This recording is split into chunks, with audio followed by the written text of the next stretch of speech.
Hello students, आज हम metre bridge के बारे में आगे का स्टडी करेंगे, आगे का अध्ययन करेंगे। इसके पहले के वीडियो में हमने मीटर ब्रिज से अज्ञात प्रतिरोध एवं विशिष्ट प्रतिरोध ज्ञात करने के लिए जो विद्युत परिपथ बनाया जाता है, मीटर ब्रिज के साथ क्या क्या कनेक्शन करना है, विद्युत परिपथ और मीटर ब्रिज का नामांकित चित्र, इसका अध्ययन कर चुके हैं। साथ ही मीटर ब्रिज से अज्ञात प्रतिरोध एवं विशिष्ट प्रतिरोध ज्ञात करने के सूत्र की स्थापना करना सीख चुके हैं।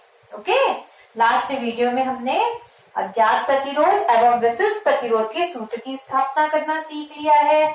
मीटर ब्रिज का हमने नामांकित चित्र और विद्युत परिपथ बनाना सीख लिया है। अब हम इसकी वर्किंग मेथड यानी कार्यविधि देखते हैं। आगे के पॉइंट देखते हैं, वर्किंग मेथड एंड प्रेक्षण तालिका और सावधानियां देखेंगे।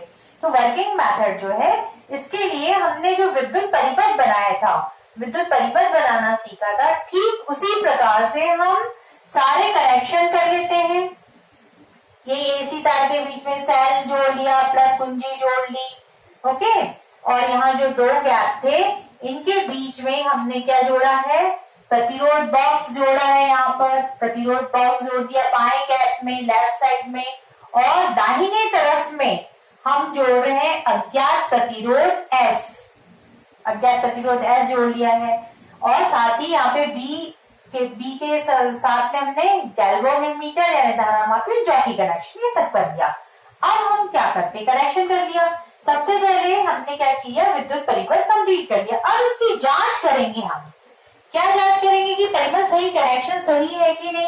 तो इसके लिए क्या करेंगे, हम कुंजी में प्लग इंसर्ट करेंगे, मतलब कुंजी में प्लग लगाया और ये जॉकी को हम तार पर सिरे A की तरफ रखेंगे। देखेंगे यदि इस डायरेक्शन में डिफ्लेक्शन आ रहा है। फिर उसके बाद में हम जॉकी को तार पर C बिंदु के निकट यानी C किनारे के पास रखेंगे। तो देखेंगे इस साइड में यदि डिफ्लेक्शन आ रहा है, इसका मतलब जो है हमारा परिपथ सही है। एक बार इधर आया, एक बार इधर आया, इसका मतलब परिपथ सही है। और हमको विक्षेप बिंदु जो है, मतलब विक्षेप बिंदु की स्थिति में क्या होता है, धारामापी में विक्षेप कैसा रहता है, शून्य रहता है, इस टाइप का विक्षेप रहता है। तो इसका मतलब ये है कि एक बार जब हमने यहाँ रखा, विक्षेप इधर आया, जब इधर रखा इधर आया, इसका मतलब कि हमको A और C के बीच किसी बिंदु पर शून्य विक्षेप स्थिति मिलेगी, मतलब वह स्थिति मिलेगी जिसके लिए धारामापी में विक्षेप शून्य हो। ओके, तो हमने जांच कर ली। यदि ऐसा नहीं आ रहा है, यदि विक्षेप दोनों A पर रखा और C पर रखा, विक्षेप दोनों विपरीत दिशा में नहीं आ रहा है, तो फिर से जांच करेंगे विद्युत परिपथ की कहाँ गड़बड़ हुआ है। ओके, और इस प्रकार से हमने नंबर 1 परिपथ कंप्लीट किया, नंबर 2 चेक कर लिया। नंबर 3, अज्ञात प्रतिरोध का भी हमने किधर लगाया, दाहिनी तरफ। अज्ञात प्रतिरोध को हमने दाहिनी तरफ लगाया है। ठीक है, एक बार हमको दाहिनी तरफ लगाना है, एक बार अज्ञात प्रतिरोध को बाईं तरफ लगाना है। तो सबसे फर्स्ट हमने अज्ञात प्रतिरोध को दाहिनी ओर लगा दिया। ओके, अब इस प्रतिरोध बॉक्स से हमने सपोज मान लीजिए 1 ओम प्रतिरोध निकाला।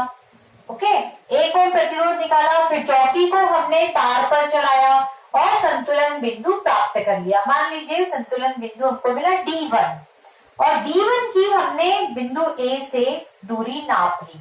ठीक है, हमने AD1 दूरी नाप ली, कितनी है, L1। सपोज वो आ रही है 52, ओके, 52 सेंटीमीटर, 52 सेंटीमीटर आई। ठीक है, इस प्रकार से हम क्या करते हैं, अब हमने अभी 1 ओम निकाला, अब 1 ओम और निकालेंगे, 2 ओम का प्लग निकाल दीजिए। इसी प्रकार से प्रैक्टिकल को दोहराएंगे। R1 1 ओम के लिए हमने संतुलनकारी लंबाई ज्ञात करी, फिर हमने कितना निकाल लिया, 2 ओम निकाल लिया। फिर उसके बाद में प्रैक्टिकल फिर से किया, 2 ओम निकाल के फिर से जॉकी को चलाया तार पर, और संतुलन बिंदु और संतुलनकारी लंबाई मान लीजिए आ रही है AD2 64 सेंटीमीटर। फिर उसके बाद में हमने R3 बराबर 3 ओम निकाला, फिर से हमने संतुलन बिंदु प्राप्त कर लिया। संतुलन बिंदु क्या होता है, जॉकी को चलाते हैं तो विक्षेप कैसा आना चाहिए, धारामापी में शून्य।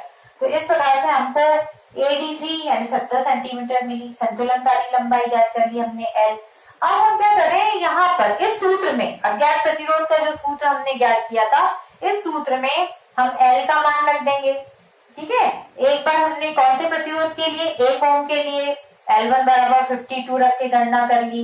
फिर उसके बाद में L2 बराबर हमको कितना मिला, दूसरा 64, उसको रख के गणना कर ली यहाँ पर। फिर L3 बराबर 70, यानी तीनों जो ओम निकाले उसके लिए हमने संतुलनकारी लंबाई ज्ञात करी और यहाँ पर इसके 3 प्रेक्षण ज्ञात कर लिए। ओके, अब हम इसके बाद में क्या करते हैं, यानी ये अज्ञात प्रतिरोध हमने ज्ञात कर लिए तीनों रीडिंग के लिए, संतुलनकारी लंबाई की तीनों रीडिंग के लिए। इसको मैंने नाम दिया SR1, SR2, SR3। ये राइट साइड, अभी प्रतिरोध कहाँ लगा है, राइट साइड में लगा है, इसलिए मैंने SR1 यानी राइट साइड के लिए SR1, SR2, SR3 नाम दे दिए हैं। ओके, अब हम उसके बाद में क्या करते हैं, इनको आपस में चेंज कर देते हैं।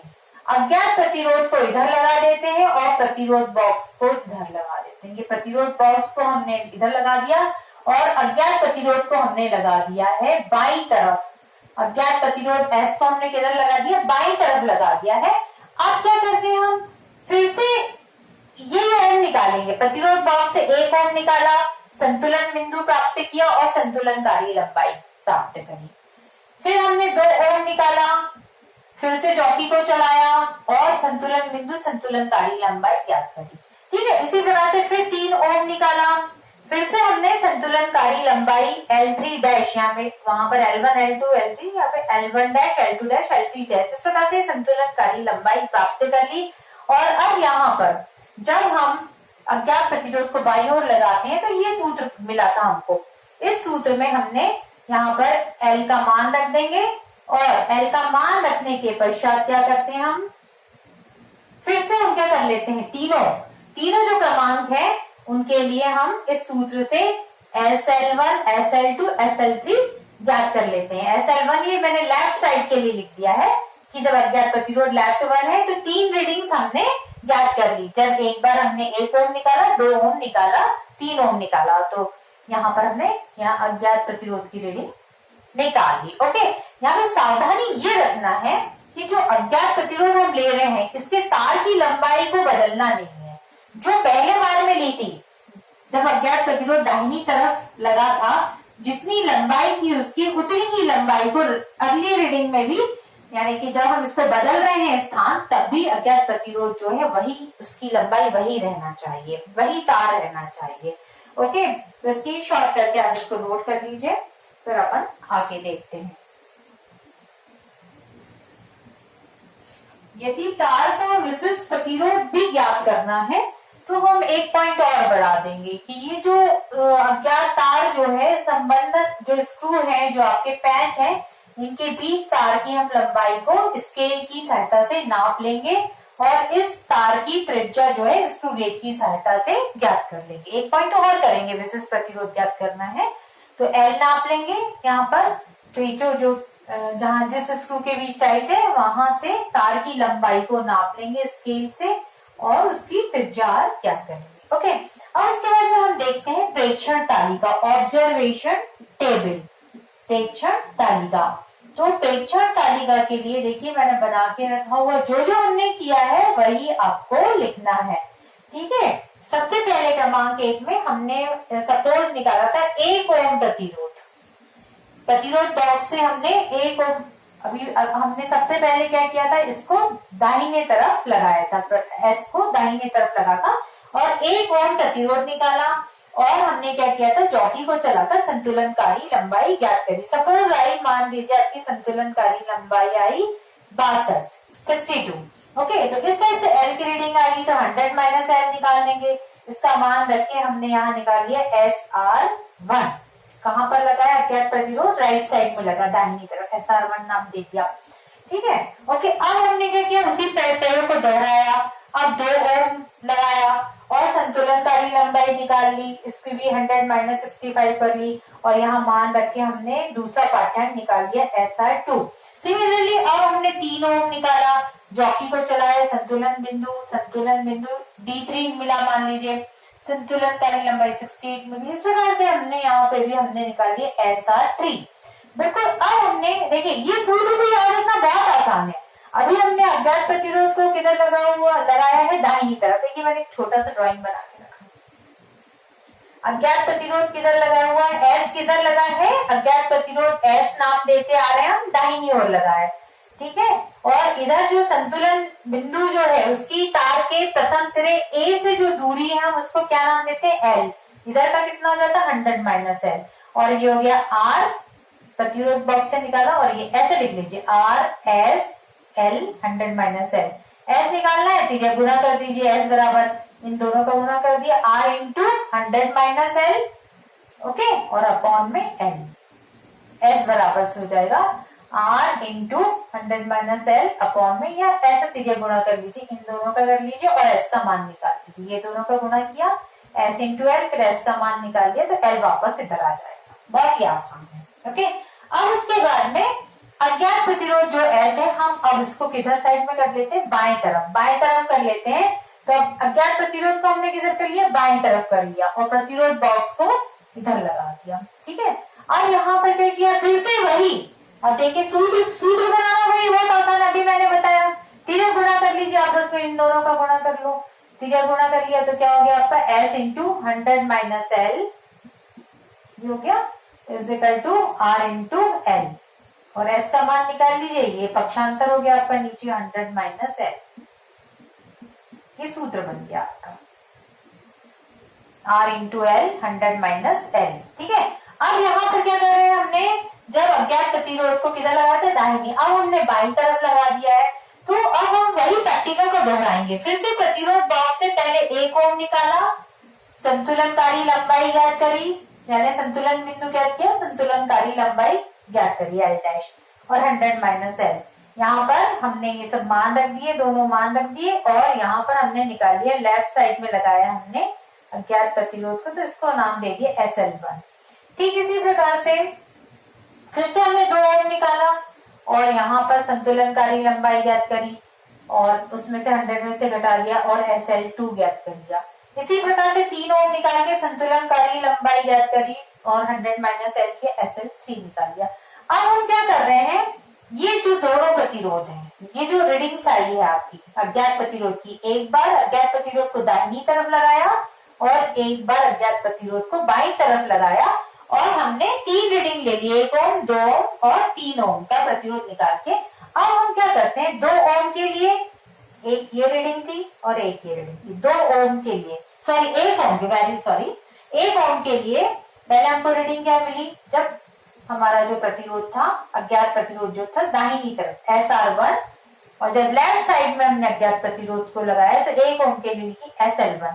अब हम इन दोनों का माध्य ले लेंगे, SR1 plus SL1 right side के लिए और लेफ्ट साइड के लिए, और इन दोनों का क्या निकाल लेते हैं अपन, माध्य निकाल लेते। तो मान लीजिए हमको रीडिंग मिली S1, ठीक है। इसी प्रकार से हमने 2 ओम के लिए जो अज्ञात प्रतिरोध निकाला, तो एक रीडिंग थी हमने जब राइट साइड था तो SR2, और लेफ्ट साइड में लगाया तो SL2, इसकी भी हमने माध्य बाय 2 करके निकाल लिया SR2। इसी प्रकार से तीसरा जो है SR3 प्लस SL3 बाय 2, मतलब आप डायरेक्ट लिख सकते हैं कि हमने 3 रीडिंग के लिए S1, S2, S3 निकाला। फिर अगेन क्या करेंगे हम, फाइनल रिजल्ट के लिए अब इन तीनों का माध्य ले लेंगे, तो यहाँ माध्य S निकाल लेंगे, जो फाइनल हमारा रिजल्ट आ जाएगा ये हो जाएगा S1 plus S2 plus S3, 3 नए रीडिंग्स, तो क्या आ जाएगा बाय 3 ओम। इस प्रकार से ये आंसर आ जाएगा आपका ओम में, ठीक है। तो ये बहुत ही आसान था, यहाँ पर आपको समझ में आ गया होगा। अब यहाँ पर हमको S निकल जाएगा तो हम विशिष्ट प्रतिरोध ज्ञात कर सकते हैं। इसको आप पॉज करके स्क्रीनशॉट करके नोट कर लीजिए। अब हम तार का प्रतिरोध S ज्ञात कर चुके हैं, त्रिज्या R भी नाप ली स्क्रू से, लंबाई L स्केल से नाप लिए। तार के विशिष्ट प्रतिरोध में हम मान रख देंगे, S का मान A बराबर होता है पाई R स्क्वायर, तार का क्षेत्रफल, तार की लंबाई, और इस प्रकार से तार का विशिष्ट प्रतिरोध ज्ञात कर सकते हैं। यदि पूछा गया तो एक स्टेप और बढ़ा देंगे, ओके। अब उसके बाद में हम आते हैं सावधानियां पर। देखिए सावधानियां बहुत ध्यान से समझिए, मैं उसको एक्सप्लेन करती हूँ और आप उसको लिख लीजिएगा, क्योंकि एग्जाम में जब क्वेश्चन आता है तो सावधानियां भी पूछी जाती हैं। जो जो विद्युत परिपथ में लगाया है उसको देखते जाए और सावधानियां लिखते जाए। तो पहला, यदि कोई इलेक्ट्रिसिटी यानी विद्युत से संबंधित कोई प्रयोग के बारे में कुछ पूछा जाता है सावधानी, तो फर्स्ट तो कॉमन आप लिख सकते हो, सारे उसमें लिख सकते हो, सारे इलेक्ट्रिक के प्रैक्टिकल में लिख सकते हो। ये common for all electric circuit कि जो कनेक्शन वायर होते हैं, जैसे हमने कनेक्ट किया है गैल्वेनोमीटर को वायर से कनेक्ट किया, ये वायर फिर ये वायर से चौकी, तो जो कनेक्शन वायर होते हैं यानी कि संबंधन तार, उपकरण को जो हम एक दूसरे से जोड़ते हैं, संबंधन तार जो होते हैं उसका अंतिम सिरा अच्छे से घिसा हुआ होना चाहिए रेगमाल पेपर से, उसके ऊपर धागा वागा ना हो, एकदम साफ सुथरा हो वो। तो सबसे कॉमन सावधानी लिख सकते हैं, संबंधन तार के सिरे अच्छे तरीके से रेगमाल पेपर से घिसे हुए होने चाहिए। एक और लिख सकते हैं कि सारे जो सर्किट हमने बनाया है उसके स्क्रू अच्छे तरीके से टाइट होने चाहिए, कसे हुए होने चाहिए, ये कॉमन हो गई। अब आइए हम देखते हैं सर्किट में क्या क्या लगा हुआ है। तो सबसे पहले हम देखते हैं रेजिस्टेंस बॉक्स लगा है। रेजिस्टेंस बॉक्स से संबंधित दो सावधानियां बताती हूँ मैं। रेजिस्टेंस बॉक्स से आपने जो भी प्लग निकाला है, मान लीजिए सपोज यहाँ पर आपने जो प्लग ये निकाला है, इसको निकाला है, इसको छोड़कर जो दूसरे प्लग है वो अच्छे तरीके से कसे हुए होने चाहिए। मान लीजिए 2 ओम निकाला है, तो ये जो सारे प्लग है अच्छे तरीके से कसे होने चाहिए। मान लीजिए ये प्लग अच्छे से नहीं कसा, ये 1 ओम का है, लेकिन आप सोच रहे हैं कि हमने 2 ओम का प्रतिरोध निकाला है, लेकिन ये ढीला है। 1 ओम का प्रतिरोध जो है, इसकी जो कुंजी ढीली है, तो परिपथ में कितना प्रतिरोध लग गया? 2-1 3 प्रतिरोध, 3 ओम का प्रतिरोध लग गया। और जबकि आप जो कैलकुलेशन या गणना कर रहे हैं वो 2 ओम के लिए कर रहे हैं, इसलिए हम जो प्रतिरोध निकाल रहे हैं उसको छोड़कर सारे प्लग अच्छे तरीके से कसे हुए होने चाहिए।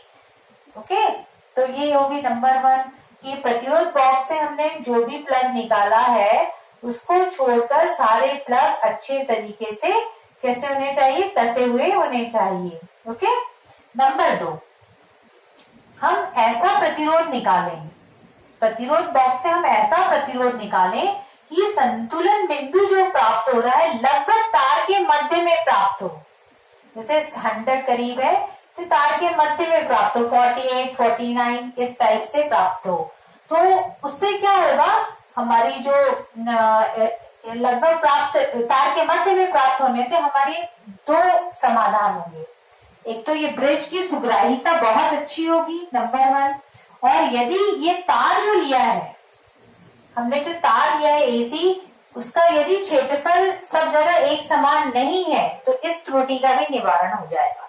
तो अपने को फिलहाल ये याद रखना है, प्रतिरोध बॉक्स से संबंधित ये याद रखना है कि प्रतिरोध बॉक्स से हम उतना प्लग निकालें, उतना प्रतिरोध निकालें कि संतुलन बिंदु हमको मध्य में हो। ओके, समझ में आ गया होगा।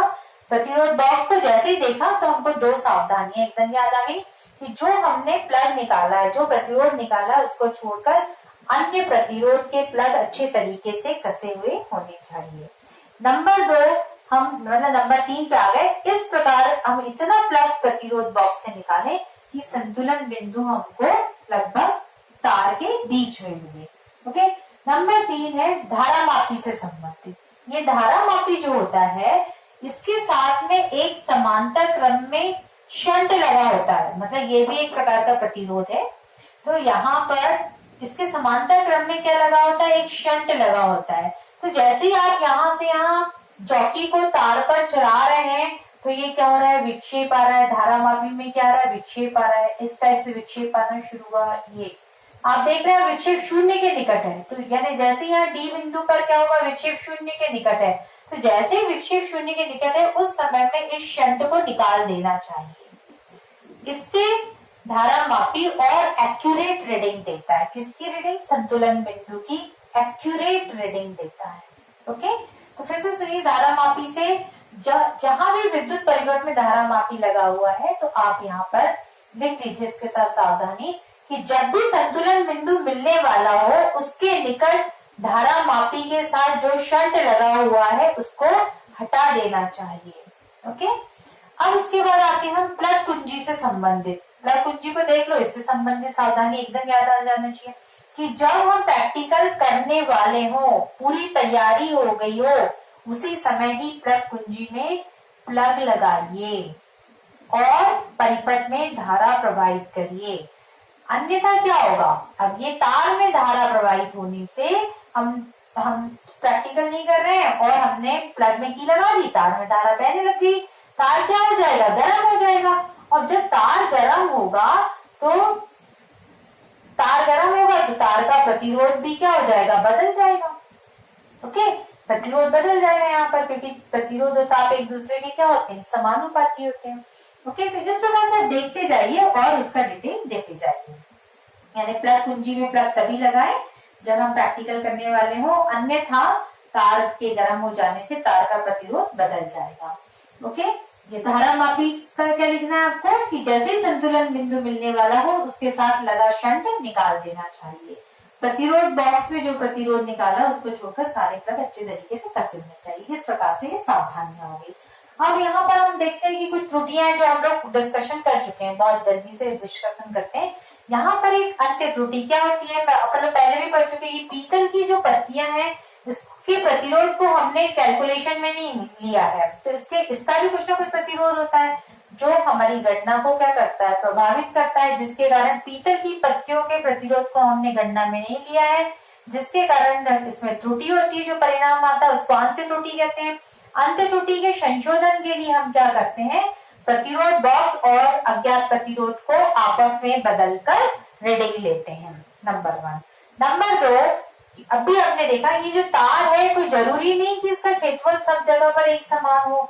जब यदि मान लो इसका कहीं पर क्षेत्रफल गड़बड़ है तो उसके लिए क्या करना चाहिए, हमको संतुलन बिंदु को बीच में लाने का प्रयास करना चाहिए। मतलब प्रतिरोध बॉक्स से हम ऐसा प्रतिरोध निकालें जिससे संतुलन बिंदु लगभग बीच में आए। ओके, और नंबर 3 यही है कि यहाँ पर यदि ज्यादा देर तार में धारा प्रवाहित हो जाएगी तो तार का प्रतिरोध क्या हो जाएगा, बदल जाएगा। ज्यादा देर तार में धारा प्रवाहित होने से तार गर्म हो जाएगा और उसका प्रतिरोध बदल जाएगा। तो इसके लिए हम जॉकी को बहुत तेज दबाते नहीं है, इसको उठा कर चलाते हैं, ज्यादा जोर से तार पर दबाते नहीं है, उठा कर चलाते हैं, रगड़ते नहीं है। ओके, और कई पॉइंट्स आपको मालूम है, इसकी सुग्राहिता अधिक हो उसके लिए मेमोरी है, आपको याद रखना है कि ब्रिज की सुग्राहिता के लिए चारों प्रतिरोध P, Q, RS, मतलब ये RS और L और 100 - L लगभग बराबर होने चाहिए। इसके लिए संतुलन बिंदु कहाँ आना चाहिए, लगभग बीच में आना चाहिए।